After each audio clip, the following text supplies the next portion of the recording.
Guys, the final football game of the 2020 season is 2 days away down in Tampa Bay. The Kansas City Chiefs sort of visiting the Tampa Bay Buccaneers in what's technically a neutral field game, but obviously it's being played in the Bucs home stadium. Patrick Mahomes versus Tom Brady, Steve Spagnuolo versus Todd Bowles, Bruce Arians versus Andy Reid. Go down the list. It should be an excellent ball game. Guys, good afternoon. How are you? Hi, John.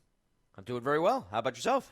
Let's get to it. And I always like to look back at the first matchup between these teams to give an idea of what we're looking at. And while both teams have changed a lot, I wouldn't put much into the results of that first game. I will say this, and this is my bottom line for this game on Sunday, and we can expand from here. Unless the Buccaneers can just dominate the line of scrimmage so much with their pass rush that Patrick Mahomes can't function, and given Mahomes' mobility and Andy Reid's creativity, I find that to be unlikely. I do not see how this Tampa Bay secondary can slow down the Chiefs' passing attack, and I have trouble getting past that to figure out a way how the Bucs can win this game unless Tom Brady puts up, 45 points or something like that, which I don't think Steve Spagnuolo will allow him to do. So, do you guys think, again, spare their defensive ends just dominating the Chiefs' tackles, that the Bucs have any hope of slowing down this Chiefs' offense? I'd be very surprised if that happens. I think that in order for Tampa Bay to win this game, I think they need explosive plays, multiple explosive plays from somebody not named Mike Evans and Chris Godwin, which we've seen at times. But I'm not just talking about one play from Tyler Johnson and one play from Scotty Miller. I think you need multiple plays. And as far as your point about playing the trenches, go back to last year's Super Bowl. The Niners sacked Patrick Mahomes 4 times, and they still lost the game by 11. Yeah, good point. So I don't really think that even if Tampa Bay sacks Mahomes 5 times, that's a recipe for winning, because Mahomes and the Chiefs, it's the type of offense that they can easily back themselves out of a corner and then get out of that big hole that they dug themselves into. So it really doesn't matter, in my opinion. To me, this is more on the Tampa Bay offense. The Tampa Bay offense has to be efficient on pretty much every possession. And if they don't get turnovers like they've done all postseason, which is another reason why I'm not very high on Tampa Bay, I think eventually that luck runs out. If you don't have a short field, they're going to have to put together 75 to 80-yard drives, and they're going to have to do it 4 to 5 times over the course of the game. I know Kansas City could do that. I'm not sold that Tampa Bay could do that. Yeah, and Paul, I'll just go back to their first meeting. It looks like a close game, 27-24 the final. But it wasn't. No, exactly. It was 27-10 heading into the fourth quarter. And if you look at inside the box score a little bit, if the Chiefs just do a little bit better in the red zone, they gained 543 yards of total offense in that game. The Bucs tried to play man. Tyreek Hill burnt them deep. Then the Bucs tried to play zone, and Travis Kelce tore them a new one in the middle of the defense. So I just don't know what the answers are going to be for Tampa Bay here. Yeah, and let's not forget, in that Kansas City game, the Chiefs had 10 penalties marked off against them. They actually did not play particularly well, and yet they were munching the Buccaneers like a food processor until the fourth quarter, when Tampa Bay got some backdoor touchdowns to make the score respectable. I don't see any way, if the Chiefs just play their game, I don't see any way they lose. I have them winning by a touchdown, maybe even a little more. I think that, in my opinion here, it's really simple. Unless Kansas City is at least -2 in turnover ratio, and I mean at least, they might even have to be -3 to lose this game. That's how convinced I am that this is a Chiefs win. And by the way, guys, and you mentioned turnover ratio, and I agree. I think the Bucs definitely have to win that in order to win the game. Part of that's getting takeaways, right? The other part is Tampa Bay not turn the ball over themselves. And the one difference I think we've seen with Tom Brady this year, and I think it has to do with the system he's been putting to with Bruce Arians and how he wants to move the ball and things like that, he's much more turnover prone this year than he has been in years past. Just look at that game against the Packers in the NFC Championship game. He had 3 interceptions in that game. And he can't make those mistakes. And, Steve Spagnuolo is going to try to blitz in some spots, disguise coverage in others, move things around. Tyrann Mathieu, a playmaker in the middle of that defense. They're going to try to put Brady into some situations and trap him where he has some of those mistakes, Lance, because Brady, and I think it is the system, right? I mean, we saw Jameis Winston a couple years ago with his bajillion turnovers, and obviously Brady has not been to that extent, but he's certainly had more interceptions this year than we've seen from him in past years.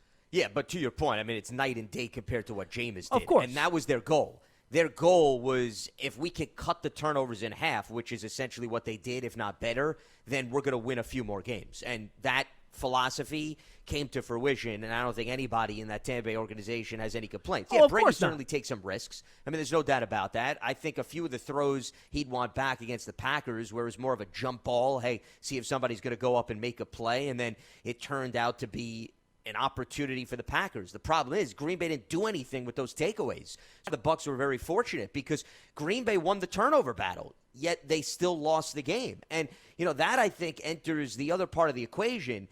Paul brought up that Tampa Bay hopefully will be +3 in this game. I agree, but I also am more interested in what Tampa Bay does with the +3, meaning do they continue to turn these takeaways into touchdowns? I'll give you numbers, guys, which I think is quite ridiculous and a big reason why the Bucs have gotten this far. They've had 7 takeaways this postseason. 6 of them were legitimate chances to score following the takeaway because I'm removing the one that ended the Saints game. You don't have an opportunity to score. You're just running out the clock at that point. So of those 6 legitimate opportunities, they scored a touchdown on all 6 of them.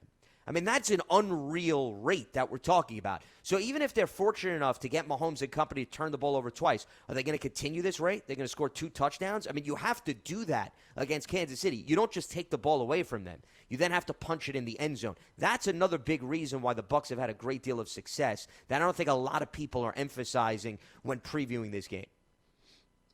Yeah, no question about it, Lance. I'm with you. And you have to do something with those takeaways. And, Paul, when you look back and you think about, and we talked about this with Michael Eisen a little bit on Wednesday, but I want to ask you, because you obviously have a great recollection of the game, what were some of the things Spags did to Brady back in 2007 that you really think made a difference in that contest? Well, as I recall, the Pats did not have a completed pass of more than 20 yards in that game. And, it was obvious that they were not going to get beat deep. Now, what most people don't understand, besides the confusion and the looks that the Giants gave, because they were faking blitzes left and right, they were doing all kinds of different formations and doing different things out of them to literally try to get Brady's head in a scramble, and it worked. Obviously, he was not as comfortable or as efficient for a lot of that game as he usually was. But I think the thing about it is, when you go back to that game and you think about, all right, the Giants controlled the clock, and they took a lot of pressure off the defense. Remember, the opening drive in Arizona, they went down, and even though they settled for a Tynes field goal, they ate a chunk of time in the first quarter off of that clock. And I really think that they decided to set the tone on that very first drive that said, hey, guess what? We're going to be in this game. Tom Brady, you big deal? Okay, fine. We can do what we want to do, and we are going to be competitive all day long. Now, the Chiefs don't have to do that because they got Mahomes. But, you see, the thing that Spags for me that I think people really underestimate is he has not just the ability to adjust, but I go further than adjustments. Because adjustments mean you reach into your playbook and you make changes out of your playbook. Spags is an innovator. He is an inventor on the field. John, you talked to Antonio Pierce on the huddle this week, and I thought it was a good spot to do. And I don't know how much he got into. But there were so many times where players would come to the sideline and they would tell Spags something, and he would draw it up in the dirt. Literally. In the dirt. Oh, yeah, I like that. Okay, let's do this. And it wouldn't be anything that was in his playbook before the game. It was invented right then and there. He trusts his players enough to tell him things that they see, that they know, that they believe they can do, and he will immediately trust them enough to say, okay, let's do it. Yeah, and Paul, the one thing I did ask AP about, because I said to him, AP, what is it about the type of players that Spags needs to be successful? Because we've seen him try to put his defensive system in other places, and it's been an unmitigated disaster, where they're like the 30th ranked defense, and they're giving up big plays left and right. The Saints in particular. Right, and I think even a couple of years when he was head coach of the Rams, right, and it was his defensive system there. And you take a look at it, and what AP said to me is that you really need smart players that can absorb that sort of stuff, but also there's a ton of check with me's, and the way he explained it is that he wants to let the offense declare themselves, and then you make the last adjustment once you see what they do. And you need that smart middle linebacker. Of course, AP said middle linebacker. He laughed about that. But you need the other players, too, that can do those checks on the fly, which take advantage of some of the things in his playbook. And to your point, Paul, also stuff that he kind of puts in during the game to actually execute his vision. Yeah, you have to be able to prove as a player to Spags that he can trust you in those spots. And he has the trust of those Chiefs. He helped them win a Super Bowl last year, which Andy Reid probably does not win if Spags is not his defensive coordinator. And furthermore, think about this. Who is the most underrated player in the Giants' Super Bowl 42 victory against the Patriots in Arizona? There's one guy who never gets talked about. Butler. You got it. I actually asked AP about him, too. James Butler. I talked to Spags the day after when we came back to New York. And I caught up to Spags, and I said to him, Spags, I thought James Butler was sensational. And he looked at me and he goes, Paul, in his little bit of a New England accent, Paul. He said, I have never given a higher grade to a safety off of a game than I just gave James Butler in the Super Bowl. Butler he had everybody in the right spot at the right time, making those adjustments, giving out the looks. And you have to remember something. Who was the other safety? Jabril Wilson. Now, Jabril had terrific speed and acceleration and athleticism. What Jabril did not have was the football acumen to the level of the other guys in that secondary. Well, he was also the guy that he didn't play deep as much, right? He was more the middle of the field in the box type of guy. Well, too. Jabril was all over the place. Jabril was sometimes helping out the corners with his speed to help out on a double, and then other times they were sending him on blitzes. Well, that's my point. Butler was the guy that was playing center field most of the game, directing traffic. Wilson was doing other things. That was my point. Right. Yeah, they were using Jabril's physical talents, and they were using James Butler's mental talents. Yep. And it was perfectly fit into what Spags wanted to do. He made Butler as much a quarterback of that defense as Antonio Pierce was. And I don't mean to take anything away from AP, but Butler, and I've been saying it ever since that game ended, and I won't stop saying it, James Butler was a tremendous force in that victory. And Lance, the way I see this game, and I know you want balance and all this stuff, I think both quarterbacks are throwing it 40-plus times. I really do. I don't think this is going to be a game where we see a bunch of guys running the football all over the place. This, to me, is going to be a passing game. And the quarterbacks and obviously the receivers and the offensive line protecting them, that's what it's going to come down to. I don't think we're going to see a close to 100-yard rusher in this game. I don't think we'll see a 50-yard rusher in this game because I don't think, first of all, the Bucs have always been good against the run. They have been all year.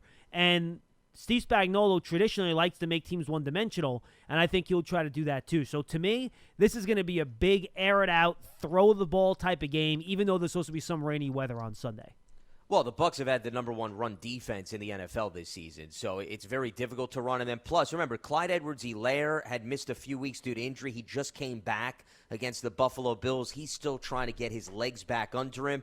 They did run the ball 25 times against Buffalo, and they ran for 114 yards. So, I mean, you'll take 4.6 yards per carry. I think, though, this is a game where the running backs are going to be involved. I just think they're going to do more damage through the air as receivers. Because if you've noticed, Brady has dumped it off to Ronald Jones and Leonard Fournette. Mm-hmm. Even though those two have had the case of the dropsies, they've still been effective throughout the postseason for 5-6 yard pickups based on short passes. We even saw Darrell Williams be utilized as a receiver out of the backfield for the Chiefs, and he actually was the leading rusher, as I mentioned, because Clyde Edwards-Helaire is still becoming more and more comfortable. So I do think the running backs are going to be involved. I just think it'll be more in the passing game. I agree. As opposed to on the ground. As far as just piggybacking off of Spags and his mentality as a defensive coordinator and needing the players, I think he's fortunate twofold. Number one, he's been with this unit going back to 2019 when they won the Super Bowl last year. So I think what benefits him coming into this year's game,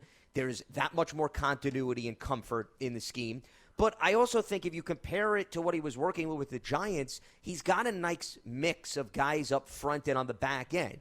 For example, he's got his nose tackle in Chris Jones, who also can get to the quarterback like no other in terms of interior defensive lineman. He's got Frank Clark, so he's got his good edge rusher. I think Tano Passanio is also an underrated pass rusher who's been with the Chiefs defense for a few years. And then Tyrann Mathieu is the type of defensive back that if I'm Spags, I love having a guy like that because as you guys were talking about earlier, you can move him around. He's the eyes of the back end of your defense, and I think that trust factor that Spags had in terms of getting feedback from Giants players, I look at Mathieu the same way because of so many things that he could do. If Mathieu comes over to him on the sideline and says, Spags, hey, on that last drive, I saw they're doing this, I think Spags has enough trust that he'll let Mathieu have a little bit more freedom and flexibility on the field. And that's why I think it's working in Kansas City. He's got the personnel. I'm with you, too. And, Paul, Lance mentioned using the running backs out of the backfield.